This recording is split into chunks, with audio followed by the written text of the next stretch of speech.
ఓం నమ శివాయ. ఓం శ్రీ గురుభ్యో నమః. ఓం శ్రీ మాత్రే నమః. అందరికీ నమస్కారం అండి.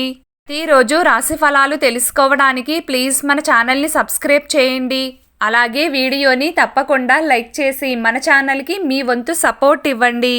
ఆచార్య రీత్యా వృశ్చిక రాశి వారు ఎటువంటి శుభ అశుభ ఫలితాలు పొందుతారో తెలుసుకోవాలంటే ఈ వీడియోని స్కిప్ చేయకుండా చివరి వరకు చూడండి.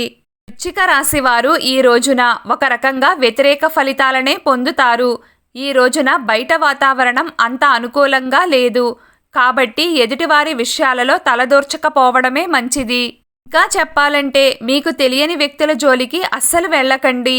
అనవసరంగా తగాదాలు ఏర్పడే అవకాశం ఉంది కాబట్టి బయటవారి విషయంలో మీకు ఏమీ పట్టనట్లు ఉండడమే మంచిది. అలాగే ఎవ్వరికీ హామీలు ఇవ్వకండి. వృత్తి ఉద్యోగ వ్యాపార రీత్యా అంత అనుకూలత ఏమీ కనిపించడం లేదు. పనులు అవుతున్నట్లే కనిపిస్తాయి కానీ చివరి క్షణంలో ఆగిపోతాయి. అందుకే కొత్త పనులను ఈరోజు ప్రారంభించవద్దు.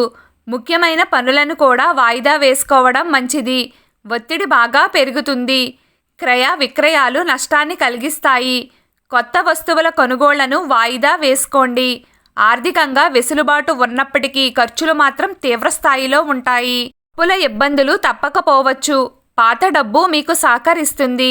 బ్యాంకు పనుల మూలంగా సమయం వృధా అవుతుంది. దూర ప్రయాణాలు చేయకండి. కొన్ని పరిస్థితుల రీత్యా ప్రయాణాలు చేయవలసి వస్తే తగిన జాగ్రత్తలు తీసుకోవడం మంచిది. మీరు బాగా నమ్మే ఒక వ్యక్తి మీకు బాగా హెల్ప్ చేస్తారు. పెద్దలకు సంబంధించిన ప్రతి విషయంలో అప్రమత్తంగా ఉండాలి. ఆరోగ్యం పట్ల మెలకువతో ఉండాలి. ఈరోజు వృశ్చిక రాశి వారి అదృష్ట సంఖ్య 9.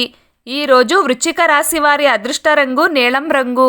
ప్రతిరోజు మీకు ఇష్టమైన దైవారాధన చేస్తూ ఉండండి. అంతా శుభం కలుగుతుంది. ఈ వీడియో మీకు నచ్చినట్లయితే ప్లీజ్ లైక్ చేయడం మర్చిపోకండి. అలాగే ప్రతిరోజు రాశి ఫలాలు తెలుసుకోవడానికి మన ఛానల్ని సబ్స్క్రైబ్ చేయండి. నమస్కారం.